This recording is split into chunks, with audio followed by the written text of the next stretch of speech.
Assalamualaikum warahmatullahi wabarakatuh. Perkenalkan, nama saya Muhammad Fikri Anugrah, program studi Sistem Informasi dengan nomor NIM 0559278774. Di sini saya akan mengerjakan tugas 2 dari mata kuliah struktur data. Langsung aja kita mulai ke soalnya ya. Di sini soalnya untuk nomor 1,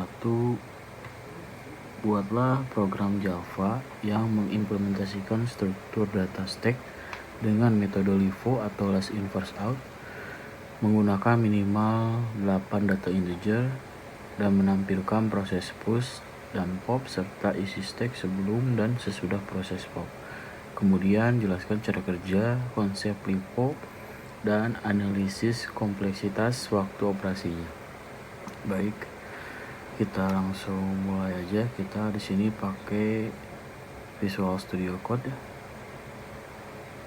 Langkah pertama, saya akan buat kelasnya dulu ya. Di sini saya akan untuk nomor 1 tadi stack LIFO ya. Oke. Pertama saya akan membuat kelasnya dulu. Stack LIFO.java. Kenapa Java? Karena di sini kita akan menggunakan bahasa pemrograman dari Java ya. Oke, langsung mulai aja. Untuk nomor 1 tadi buat program Java.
Baik, untuk soal nomor 1 saya sudah menyelesaikannya.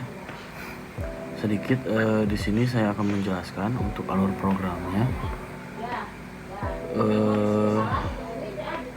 Untuk bagian awal di sini ada import Java util stack. Kita di sini mengimport library stack dari Java gitu.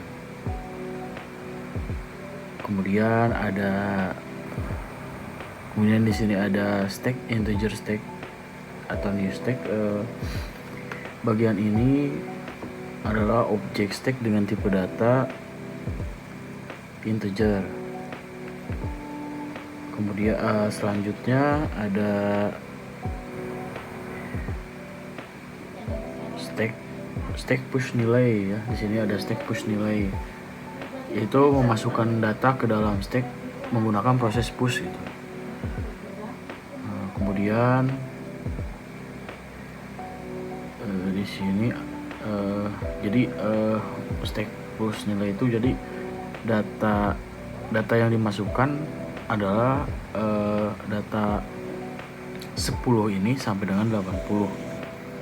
Setelah semua data masuk, program akan menampilkan isi stack. Lalu program menjalankan pop, yaitu ini ya, menjalankan pop. Kemudian menjalankan pop itu mengambil data paling atas dari stack gitu. Jadi stack pop ini mengambil data paling atas gitu. Karena konsep LIFO ini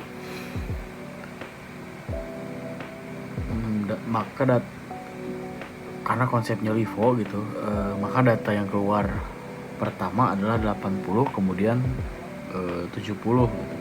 Setelah proses pop selesai, isi stack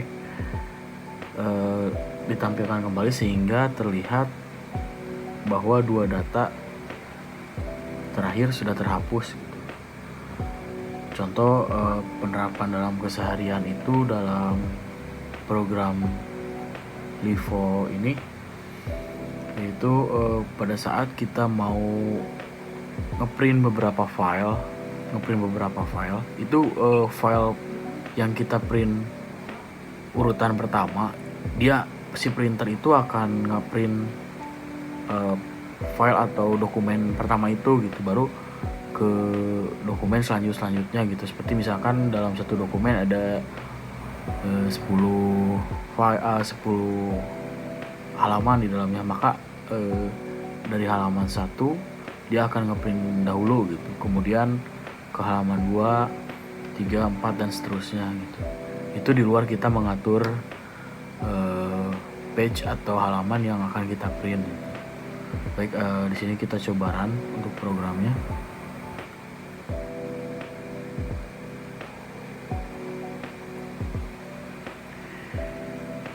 Baik, ini untuk contoh program implementasi stack atau LIFO programnya.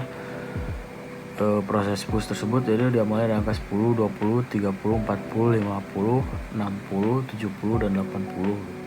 Untuk isi stack setelah di push maka 10, 20, 30, 40, 50, 60 dan 70 dan seterusnya. Proses popnya ada di 80, kemudian 70. Setelah pop maka akan menghapus dua angka dari belakang gitu. Itu ada 10, 20, 30, 40, 50 dan 60 begitu. Oke, untuk programnya udah sesuai, maka kita lanjut untuk program yang soal di nomor 2. Kita lihat untuk nomor 2 di sini kita disuruh buat program Java yang mengimplementasikan struktur data queue dengan metode FIFO, yaitu atau first in first out, menggunakan minimal 8 data integer. Tampilkan proses enqueue dan dequeue serta isi queue sebelum dan sesudah proses dequeue. Kemudian jelaskan cara kerja konsep FIFO dan analisis kompleks waktu operasinya. Oke, untuk nomor 2 kita akan buat kelas baru ya supaya rapi.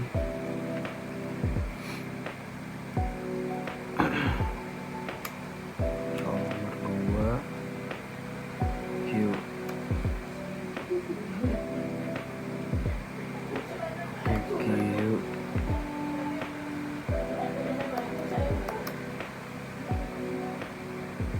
Q Vivo Java.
Baik, untuk programnya telah selesai saya kerjakan.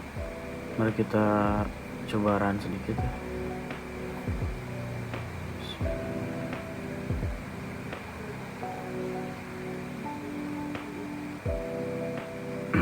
Oke, untuk programnya udah berjalan dan udah sesuai.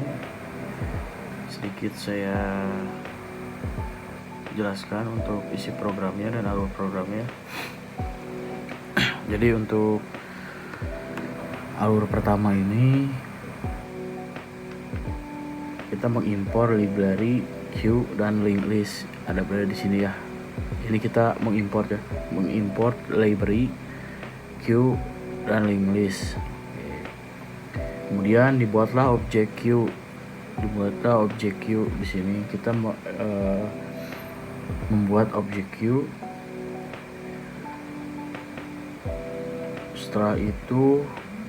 Setelah itu program melakukan proses Q gitu. Di enqueue ini yaitu menambahkan data keantrian atau Q add nilai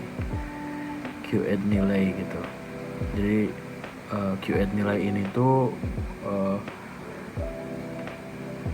melakukan proses penambahan data gitu ke antrian. Data yang dimasukkan itu ini ya, tipe data integer gitu, mulai dari angka 11, 22, 23, 33, 44, 55, 66, 77, dan 88. Kemudian selanjutnya setelah semua data masuk, program akan menampilkan isi queue gitu. Kemudian dilakukan proses DQ. Setelah menampilkan queue gitu, setelah isi queue, setelah NQ, kemudian program akan menampilkan DQ data gitu, yaitu mengambil data paling depan queue poll ini,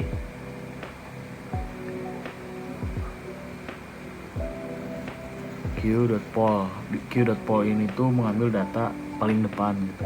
Berarti angka 11 lalu 22 dan seterusnya gitu.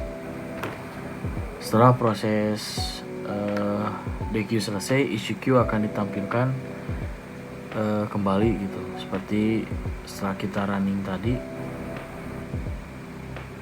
Di sini pada terminal, di sini proses NQ-nya ya, dari mulai 11, 22, 33, 44, 55 dan seterusnya. Kemudian isi queue setelah NQ ini ada 11, 22, 33, 44, 55, 66, 77 dan 88.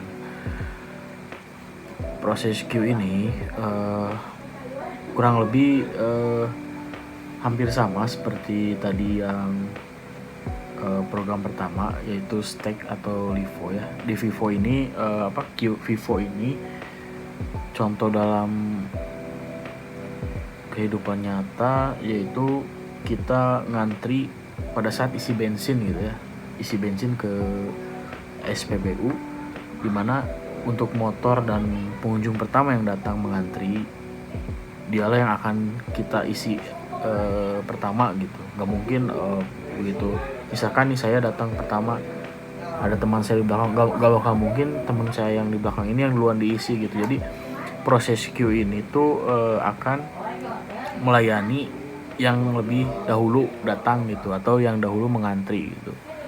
Kemudian kita akan lanjut ke nomor 3, yaitu buatlah program Java yang mengurutkan minimal 8 data integer menggunakan metode quicksort dan menampilkan data sebelum dan sesudah diurutkan, serta jelaskan secara singkat cara kerja algoritma quicksort ini. Oke, kita lanjut ke Visual Studio Code. Kemudian kita buat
Oke, untuk soal nomor 3 ini udah selesai saya buat ya. Baik, sedikit saya jelaskan. Untuk untuk penjelasan awalnya tuh Quicksort ini program ketiga, yaitu digunakan untuk mengurutkan data dengan cara membagi data berdasarkan nilai pivot gitu. Untuk menjelaskan alur program ini, import Java util array ini yaitu mengimport library array gitu. Kemudian untuk Quicksort ini dibuatlah metode gitu ya. Quicksort itu sebagai metode gitu. Kemudian di dalam metode terdapat variabel yang namanya pivot gitu. Untuk in pivot gitu kan. In pivot ini itu terdapat variabel gitu. Import pivot data awal plus akhir dibagi 2 gitu. Pivot digunakan sebagai nilai pembanding, dimana kemudian program membandingkan data dari kiri ke kanan gitu, dari kiri ke kanan. Jika ada data yang salah posisi, maka data akan ditukar dengan cara menuliskan program ya ini integer temp data i gitu. Maka data i sama dengan data j kan temp gitu. Setelah proses pembandingan selesai, metode Quicksort ini dipanggil kembali secara rekursif gitu, sampai semua data terurut gitu. Kemudian yang data awalnya sebelum diurutkan adalah 45, 12, 78, 74, 23, 90 dan seterusnya, akan menghasilkan hasil akhir yang berurut gitu, mulai dari yang kecil kemudian besar gitu. Oke, mari kita coba jalankan programnya. Oke, perbesar dulu sedikit. Nah, gitu. Oke. Jadi untuk sebelumnya gitu kan, tidak terurut gitu, berantakan gitu. Ada yang besar, ada yang kecil, kemudian besar lagi, kecil, lebih kecil, besar lagi, kecil. Nah, setelah diurutkan menggunakan program Quicksort ini, akan berurutan gitu, dari mulai angka yang kecil menuju ke yang besar gitu. Jadi dari kiri menuju ke kanan. Untuk contoh Quicksort dalam kehidupan sehari-hari itu, misalnya seorang guru gitu mengurutkan nilai mahasiswa dari yang terkecil sampai yang terbesar gitu. Data nilai dibandingkan dan dipisahkan berdasarkan nilai-nilai tertentu gitu, lalu disusun hingga menjadi urutan. Konsep ini mirip dengan cara kerja Quicksort gitu. Jadi kesimpulannya, untuk program pertama penggunaan stack dengan konsep pivot, program kedua menggunakan queue dan konsep pivot, dan program ketiga menggunakan algoritma Quicksort untuk mengurutkan data. Ketiga program ini sangat penting dipelajari karena sering digunakan dalam pengembangan sistem dan pemrograman komputer gitu ya. Mungkin itu saja yang bisa saya jelaskan. Mohon maaf bila mana ada kata-kata yang salah ataupun dalam pengucapan saya itu kurang lancar. Mungkin itu saja. Sekian penjelasan dari saya mengenai tugas 2 ini. Terima kasih.